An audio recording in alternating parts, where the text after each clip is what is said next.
Brought to you by V-Guard, co-powered by Sensodyne and Vimal. बोलो जुबां केसरी। आप तो ticket दिलवाने वाले हैं, आपके पैनल और आपकी सिफारिशों पर टिकट होते हैं, आपका टिकट कैसे हुआ? तो शिवपाल यादव के सामने होना, आदित्य यादव के सामने होना आप चुनौती मान रहे हैं? वो मेरे सामने डर कर स्वामी प्रसाद मौर्य की बेटी हैं, पिछला चुनाव जीती थी, उनका टिकट क्यों कटा, क्या कारण रहे? संघमित्रा मौर्य का रिपोर्ट कार्ड लोग आपसे मांग रहे हैं कि इस बार आप बीजेपी प्रतिनिधि हैं, क्या 4-5 बड़े काम आपके एजेंडे में रहेंगे? देखिए, मैंने कहा यहाँ ये जिला समाजवादियों ने बहुत लूटा।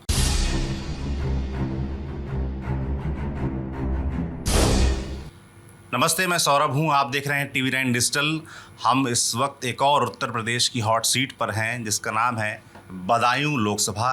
और बदायूं से बीजेपी की तरफ से प्रत्याशी हैं दुर्विजय सिंह शाक्य, जो कि इस ब्रज क्षेत्र के क्षेत्रीय अध्यक्ष भी हैं। तमाम लोग इनको कह रहे हैं कि चुनाव इस बार एक कार्यकर्ता लड़ रहा है, और तमाम लोग ये बात भी कह रहे हैं कि जो आदमी चुनाव लड़वाता है वो पहली बार चुनाव लड़ रहा है।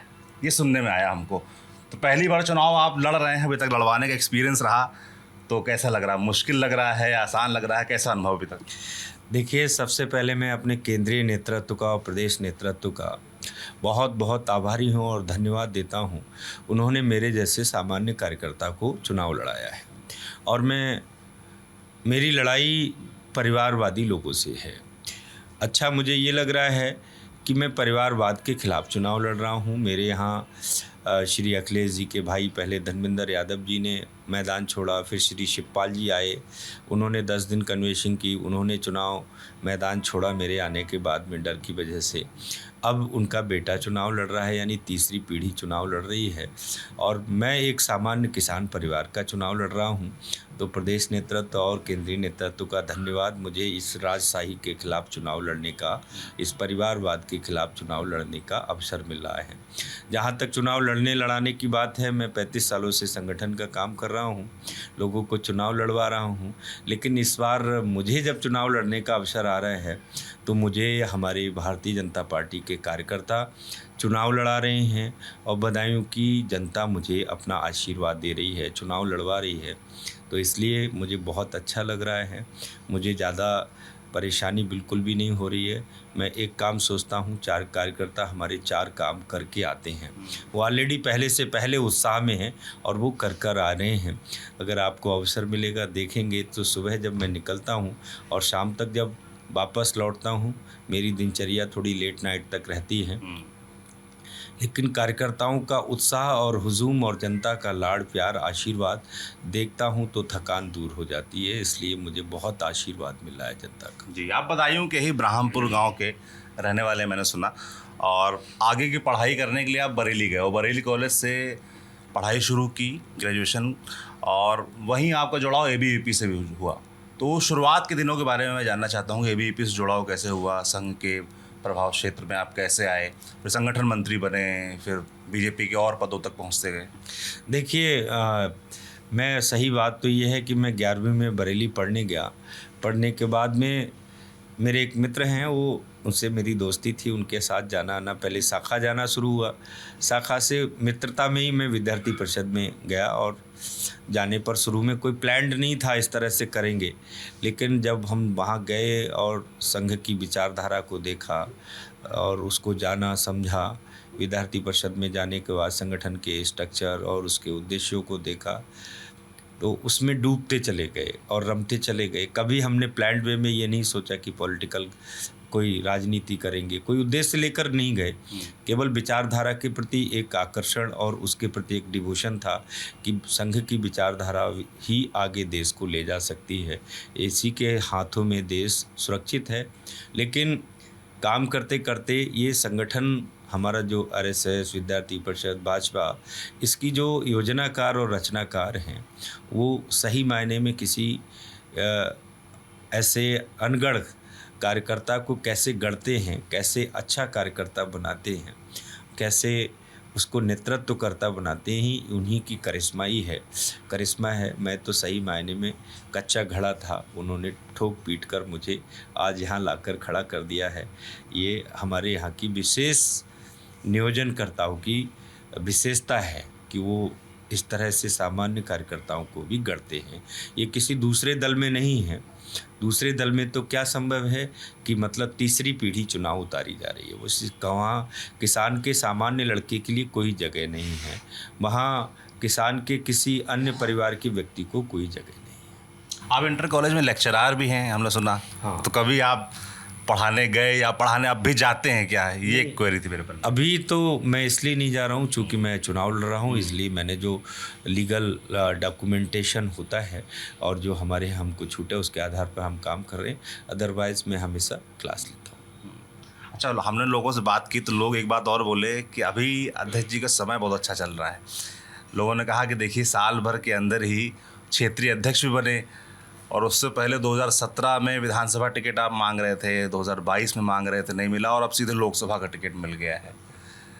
मगर पहले वक्त इतना अच्छा भी नहीं था। 17 और 22 का संघर्ष भी आपने झेला। 17 और 22 के बारे में बताइए, कहाँ से टिकट आप मांग रहे थे, क्या हुआ, क्यों नहीं हो पाई? देखिए, मैं सबसे पहले मैंने 2006 तक ABVP में काम किया। सन 94 से 95 में संघ में रहा। 95 से मैं 2006 तक विद्यार्थी परिषद में रहा। 6 में मुझे संगठनकर्ताओं ने ही बीजेपी में भेजा, और बीजेपी में यहाँ उस सीट से मैं टिकट मांग रहा था। उस बार वो सीट जनता दल यू के खाते में चली गई। तब से अनवरत मैं बीजेपी में काम कर रहा हूँ, और संघर्ष तो ये है कि ABVP में मैंने बहुत छोटे कॉलेज के सहमंत्री से कार्य शुरू किया, बीजेपी में भी छोटे से काम शुरू किया, लेकिन मैं कभी हताश और निराश नहीं हुआ। बाकी संगठन ने कभी मुझे काम से मुक्त नहीं रखा। कोई ना कोई जिम्मेदारी मुझे इन सारे वर्षों में हमेशा बड़ी जिम्मेदारी मेरे ऊपर संगठन ने देकर रखी। हाँ, टिकट अभी तक कोई नहीं मिल पाया, ये अलग बात है। टिकट तो मैं छात्र संघ का चुनाव लड़ना चाहता था, नहीं लड़ाया पार्टी ने। मैं MLA चुका टिकट मांग रहा था, 2017 में मांगा मैंने, 22 में भोजपुरा से टिकट मांगा, और 7 में मैंने उसहद से टिकट मांगा, टिकट नहीं मिला। लेकिन संगठन के अलग अलग दायित्वों पे मैं रहा। जिम्मेदारी संगठन की हमेशा रही, कभी भी संगठन के काम से मुझे बाहर नहीं किया गया। अब उसे संघर्ष का दिन कहें या कहें कि मुझे अवसर मिला काम करने का प्लेटफॉर्म मिलना चाहिए, सबसे बड़ी बात ये। तो प्लेटफॉर्म हमेशा काम करने का रहा, और मैंने उस पर अपने आप को सिद्ध किया है। अब संगठन ने सीधी लोकसभा का टिकट दिया है, तो इसलिए वो संघर्ष के दिन और यहाँ से लेके लोकसभा तक के टिकट तक के सफ़र में सब चीज़ रोमांचित करने वाली है जी। और एक सामान्य व्यक्ति के नाते, कार्यकर्ता के नाते जब मैं अपना आकलन करता हूँ तो मुझे लगता है कि परिश्रम का कोई तोड़ नहीं है, और जो बीजेपी के नियोजनकर्ता, संगठनकर्ता हैं वो लाजवाब हैं, बेजोड़ हैं। अध्यक्ष जी, अब जो बीजेपी से जुड़े लोग हैं वो तो क्षेत्रीय अध्यक्ष का बीजेपी में प्रभाव जानते हैं, और जो नहीं जानते हैं वो किसी बीजेपी कार्यकर्ता से पूछ लें तो वो बता देंगे। तो लोगों के मन में ये भी जिज्ञासा है कि आप तो टिकट दिलवाने वाले हैं, आपके पैनल और आपकी सिफारिशों पर टिकट होते हैं, आपका टिकट कैसे हुआ? देखिए, मैंने क्या कहा, बीजेपी में जो संगठन करता है, जो बीजेपी का नेतृत्व है वो बहुत शानदार और समझदार और हमेशा निष्पक्ष रहने वाले लोग हैं। मैं टिकट दिलवाता था, लेकिन हमारा काम है संगठन के जो नेतृत्व है उसकी आदेश को पालन करना। संगठन ने मुझे अभी चुनाव का आदेश दिया है तो मैं चुनाव लड़ रहा हूँ। संगठन कोई दूसरा काम करने का आदेश देगा तो मैं उस काम को करूँगा। अब जहाँ तक कैसे हुआ इस संगठन, आपने पैनल में नाम भेजा था अपना? नहीं, मैंने तो नहीं भेजा पैनल में नाम। मैंने अपना एक बार बीजेपी का स्ट्रक्चर में थोड़ा समझना चाहता हूँ कि टिकट होता कैसे है। देखिए, सही बात तो ये कि जिला अध्यक्ष नाम भेजते हैं, फिर मेरे पास आते हैं, मैं उसको ऊपर भेजता हूँ। ऐसे प्रदेश अध्यक्ष जी देश के नेतृत्व के साथ बैठ के टिकट तय करते हैं। अब आजकल तो बहुत सारे नेतृत्व से कोई बात छुपी नहीं है। बीजेपी का नेतृत्व ऐसा है जो घर बुलाकर किसी को भी चुनाव लड़ा सकता है। उसे ये एहसास है कि ये चीज़ ठीक है, इसको लड़ाना हित में है। तो इसी तरीके से नेतृत्व ने मुझे कहा है कि आपको लड़ना है तो मैं लड़ रहा हूँ। क्योंकि आप इन चीज़ों में शामिल रहते हैं, तो यहाँ से जो सांसद फिलहाल हैं संघमित्रा मौर्य, स्वामी प्रसाद मौर्य की बेटी हैं, पिछला चुनाव जीती थी, और बीजेपी लंबे वक्त बाद यहाँ पर चुनाव जीती थी पिछला चुनाव अगर देखें। और क्योंकि आप शामिल रहते हैं पॉलिसी मेकिंग में, तो मैं ये भी जानना चाहता हूँ कि उनका टिकट क्यों कटा, क्या कारण रहे? देखिए, नेतृत्व के बहुत सारे पैरामीटर्स हैं, बहुत सारी बातें हैं, वो उनको व्याख्या करना संभव नहीं है और हर कार्यकर्ता को काम है। मुझे लंबे समय तक पार्टी ने टिकट नहीं दिया, मुझे दूसरे कामों की उनको आवश्यकता लगी कि इस कार्यकर्ता की उपयोगिता यहाँ है, तो उन्होंने मुझे वहाँ काम लिया। अभी मेरी उपयोगिता हो सकता है यहाँ लोकसभा में, तो लोकसभा का आदेश हो सकता है, तो इसलिए संघमित्रा जी की उपयोगिता जहाँ भी होगी संगठन उनको ज़रूर वहाँ अवसर देगा, उनको ज़रूर बुलाएगा। आपको चुनाव लड़वा रही हैं और प्रचार कर रही हैं आप? बहुत मेहनत कर रही है, मुझसे ज़्यादा मेहनत कर रही है। शिवपाल सिंह यादव, उनको समाजवादी पार्टी के लिहाज से देखा जाए तो एक कुशल संगठनकर्ता भी उनको तमाम लोग कहते हैं और मुलायम सिंह के लिए वो संगठन काम लंबे समय से देखते रहे हैं। और क्योंकि उनके बेटे आदित्य यादव आपके सामने यहाँ से प्रत्याशी हैं और शिवपाल यादव के बारे में कहा जा रहा है कि उन्होंने पूरी कमान संभाल ली है और जो तमाम समाजवादी पार्टी में संगठन की नाराज़गी थी वो शिवपाल यादव ने ठीक करना शुरू कर दिया है, पेंच कसने शुरू कर दिए हैं। तो शिवपाल यादव के सामने होना, आदित्य यादव के सामने होना आप चुनौती मान रहे हैं क्या? नहीं, चुनौती तो बिल्कुल है नहीं। इस बार सबसे पहला काम पूरे देश भर में मोदी इफ़ेक्ट का काम कर रहा है। मोदी जी का जो मैजिक है लोगों के सिर चढ़कर बोल रहा है। और दूसरा विषय, जहाँ तक शिवपाल जी का विषय है, वो मेरे सामने डर कर मैदान छोड़कर भाग गए हैं, इसलिए मैं उन पर कोई बात नहीं करना चाहता हूँ। वो यहाँ लाव लश्कर लेकर आए थे, काफ़ी मैनपुरी वहीं सफाई के लोग थे, लेकिन बदायूं की जनता सड़कों पर नहीं उतरी।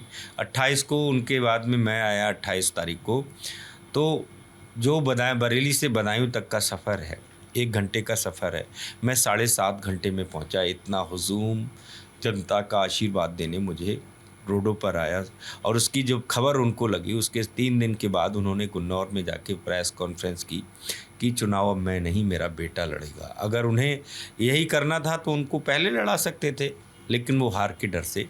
और मुझे ये भी जानकारी है कि उनके यहाँ भी उनको ये एहसास हो गया, उनके भतीजे साहब ने, अखिलेश जी ने उनको फंसा दिया और उन्होंने अपने बेटे को फंसा दिया हार के लिए। इसलिए मैं कोई चुनौती महसूस नहीं कर रहा हूँ।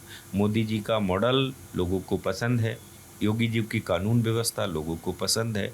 स्थानीय 40 सालों का बाद बदायूं में स्थानीय बेटा चुनाव लड़ रहा है, तो मुझे लोगों का पर्याप्त जन समर्थन, समाज के प्रत्येक वर्ग का आशीर्वाद मुझे मिल रहा है। मैं इस बार बदायूं में उनको रिकॉर्ड मतों से चुनाव हराऊंगा। आज जी अभी मुझे ये पता चला है कि बसपा वाले कह रहे हैं मुझसे लड़ाई उनकी है, वो कह रहे हैं कि उनकी है। अब देखना ये है कि वो आपस में कौन किसको पछाड़ता है। आप किससे मान रहे हैं? नहीं, मैं तो दोनों से नहीं मान रहा हूँ। लड़ाई में से बहुत दूर हैं दोनों बहुत दूर है। दोनों को बैठने के लिए जगह नहीं है। देखिए, एक बड़े हिस्से में मैं हूँ और जो उनके पास हिस्सा है उसमें भी मेरा हिस्सा है। दोनों आपस में एक सेम बोट में अपने अपने हिस्से के लिए लड़ रहे हैं। छीना झपटी है दोनों में, कौन कितना करता है देखते हैं। अच्छा, चुनाव का वक्त जो होता है वही पिछले सांसद के रिपोर्ट कार्ड का भी वक्त होता है, जब आदमी हिसाब मांगता है। तो जब आप फील्ड में प्रचार करने जा रहे हैं तो संघमित्रा मौर्य का रिपोर्ट कार्ड लोग आपसे मांग रहे हैं कि इस बार आप बीजेपी की प्रतिनिधि हैं तो उनका रिपोर्ट कार्ड दीजिए, कैसा काम रहा। नहीं, अभी ऐसी जगह कोई आई नहीं है। एक आध जगह लोगों ने कहा है कोई बात को, तो वहाँ उन्होंने काफ़ी काम किया है, सड़कें बनवाई हैं। सरकार ने 95 किलोमीटर बदायूं में इतनी बड़ी गंगा एक्सप्रेस वे की सीमा यहाँ आई है। ये ज़िले को समाजवादी पार्टी के लोगों ने लूट लिया। लंबे समय यहाँ समाजवादी पार्टी का सांसद रहा। इस ज़िले के पिछड़ेपन के लिए अगर कोई दोषी हैं तो समाजवादी लोग हैं। उन्होंने यहाँ के लिए दिया है पिछड़ापन, उन्होंने यहाँ के लिए दी है गुंडागर्दी, हत्या, बलात्कार, लूट। ये इस ज़िले की पहचान बनवा दी समाजवादी लोगों ने। मेरा प्रयास, उन्होंने संघमित्रा जी ने यहाँ एक्सप्रेस वे के माध्यम से अन्य सड़कों का जाल बिछाया है और मैं भी प्रयास करूँगा कि यहाँ सरकार ने इंडस्ट्रियल कॉरिडोर की घोषणा की है, उस इंडस्ट्रियल कॉरिडोर में गंगा एक्सप्रेस वे के किनारे इंडस्ट्री लगाकर इस ज़िले के डेवलपमेंट, इस ज़िले के पिछड़ेपन को दूर करके यहाँ के नौजवानों को रोज़गार उपलब्ध कराने का मैं प्रयास करूँगा। आज योगी जी आ रहे हैं आपका प्रचार करने, मुख्यमंत्री, क्या प्रधानमंत्री नरेंद्र मोदी भी आपका प्रचार करने आएंगे? नरेंद्र मोदी जी मेरा प्रचार कर गए हैं। हम आंवला और बदायूं की संयुक्त रैली पिछली बार भी आशापुर में हुई थी, देवचरा में।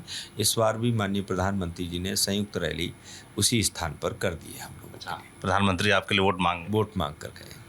अच्छा, आखिरी सवाल मेरा है कि अगर आप यहाँ से सांसद चुने जाते हैं, प्रतिनिधि बनते हैं बदायूं क्षेत्र के, तो क्या एजेंडे में, क्या 4-5 बड़े काम आपके एजेंडे में रहेंगे जो आप प्रॉमिस करेंगे जनता से?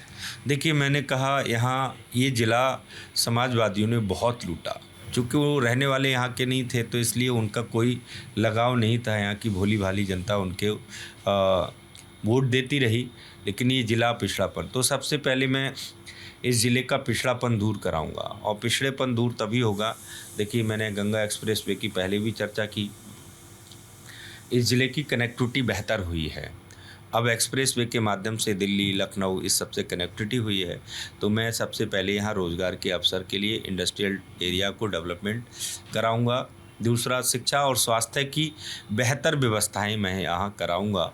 हम लोगों ने यहाँ स्वास्थ्य के लिए उत्तम व्यवस्था और शिक्षा के बेहतर इंतजाम कराऊंगा। दूसरा, यहाँ कई क्षेत्र में गन्ना मिल की ज़रूरत है, उस गन्ना मिल को भी मैं यहाँ एक्सटेंड कराऊंगा। कुछ एक आध नई फैक्ट्री भी लगवाने का पूरा प्रयास करूंगा। ये मेरे ऐसे एक मेंथा की खेती का यहाँ बड़ा चलन है और पूरा सप्लाई होता है देश विदेश में, उसको लेकर भी थोड़ा लोगों ने परेशानी बताई। उसको लेकर कोई एजेंडा आपके दिमाग में? मेंथा से संबंधित जो भी चीज़ें, व्यापार से संबंधित जो भी चीज़ें हैं, उन सारी चीज़ों पर मैं प्राथमिकता के आधार पर काम करूंगा। और एक रेल की कनेक्टिविटी अभी दिल्ली और लखनऊ से बेहतर नहीं है, मैं उस कनेक्टिविटी को भी अच्छा कराने का प्रयास करूँगा। एक बात और, पूरे क्षेत्र में लोग बोल रहे हैं कि क्योंकि आप क्षेत्रीय अध्यक्ष हैं और क्षेत्रीय अध्यक्ष इतनी पावरफुल पोस्ट है बीजेपी में, तो पूरे क्षेत्र का आदमी आपको चुनाव लड़ाने आ रहा है और प्रयास कर रहा है कि कम से कम एक बार तो चेहरा अध्यक्ष जी को दिखाई दिया जाए। ऐसा हो रहा है? देखिए, वो क्षेत्रीय अध्यक्ष के नाते भी समझिए, और मैं 35 सालों से संगठन में काम कर रहा हूँ, तो लोगों से मेरे व्यक्तिगत लगाव भी बहुत हैं। संगठनकर्ता की दृष्टि थोड़ी विस्तृत रहती है, उसका संबंध बहुत लोगों से रहता है। तो उससे चाहिए कि ये क्षेत्रीय अध्यक्ष के नाते, या मैं 35 सालों से विद्यार्थी परिषद के नाते, लंबे समय मैंने प्रत्येक ज़िले में प्रवास किया, फिर युवा मोर्चा का क्षेत्रीय अध्यक्ष रहा, फिर क्षेत्रीय महामंत्री रहा, उपाध्यक्ष रहा। इतने लंबे समय जब कोई काम करता है तो व्यक्ति के पर्सनलाइज रिलेशन भी बहुत रहते हैं। ये बात ठीक है, सभी जगह से लोग मुझे चुनाव लड़ाने आ रहे हैं, अपना आशीर्वाद दे रहे हैं, लाड प्यार दे रहे हैं। तो अब उसकी वजह आप जो भी मानिए, मैंने बताया कि लोगों का लाड प्यार है, और चाहे आप क्षेत्रीय अध्यक्ष का विषय समझ लीजिए, लेकिन ये बात ठीक है कि लाड प्यार मुझे मिल रहा है, आशीर्वाद मिल रहा है। चलिए, बहुत बहुत धन्यवाद आपका। तो ये थे दुर्विजय जी, तमाम सवालों के जवाब दिए। ये बातचीत आपको कैसी लगी हमें कमेंट बॉक्स में लिखकर ज़रूर बताएं। बाकी हमारी चुनाव यात्रा देखते रहें TV9 डिजिटल। शुक्रिया।